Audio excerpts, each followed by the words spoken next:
Hello friends, welcome back to Amani cooking style. బెడ్షీట్ని మనం 4-5 డేస్కి ఒకసారి చేంజ్ చేస్తాం కదా.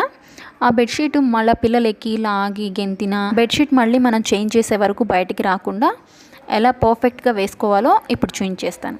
ఈ వీడియో నేను ఎప్పటి నుంచో అప్లోడ్ చేద్దాం అనుకుంటున్నా, కానీ ఇది కుకింగ్ ఛానల్ కదా, ఏంటి వీడియో అప్లోడ్ చేస్తారు అన్నట్లుగా కామెంట్ చేస్తారేమో అనేసి ఇప్పటి వరకు వెయిట్ చేశా. బట్ ఇది నాకు చాలా యూజ్ అయింది ఈ టిప్. ఈ మెథడ్ నాలాగా ఎంతో కొంతమందికి యూజ్ అవుతుందనేసి ఈ వీడియో అప్లోడ్ చేస్తున్నా. ఈ విధంగా నా దగ్గర యూజ్ అయ్యే టిప్స్ ఏమైనా ఉంటే వీక్లీ వన్స్ ఒకటి అప్లోడ్ చేస్తాను. ఇప్పుడు ఈ విధంగా బెడ్షీట్కున్న 4 మూలలు తీసుకుని ఒక్కొక్క చివర నాట్ చేసుకోండి.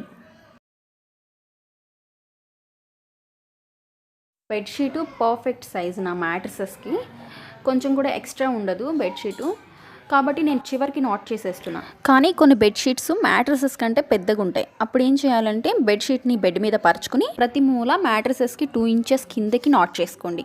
అప్పుడు పర్ఫెక్ట్గా ఫిట్ అవుతుంది.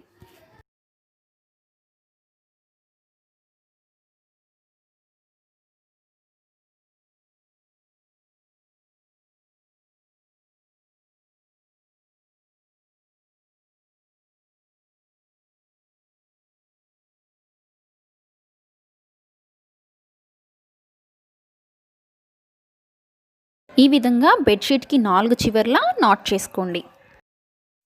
బెడ్షీట్ ఈ విధంగా బెడ్ మీదకి వేసుకుని మ్యాట్రసెస్ ఒకసారి లిఫ్ట్ చేసి నాట్ని మ్యాట్రసెస్ లోపలికి పెట్టేసేయండి.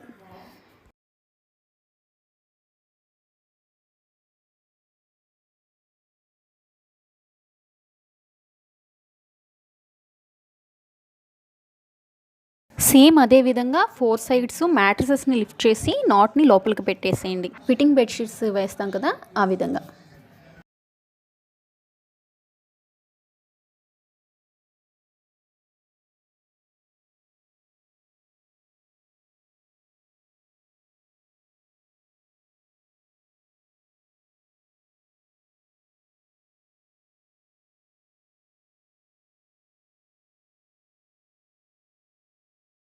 ఈ విధంగా సైడ్స్ బయటకున్న బెడ్షీట్ని లోపలికి పుష్ చేసేయండి.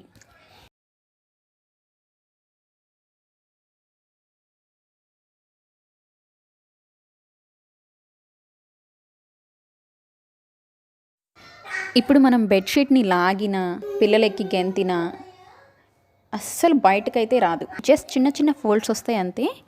ఒకవైపు లాగేసి లోపలికి ఇన్సర్ట్ చేసేస్తే సరిపోతుంది.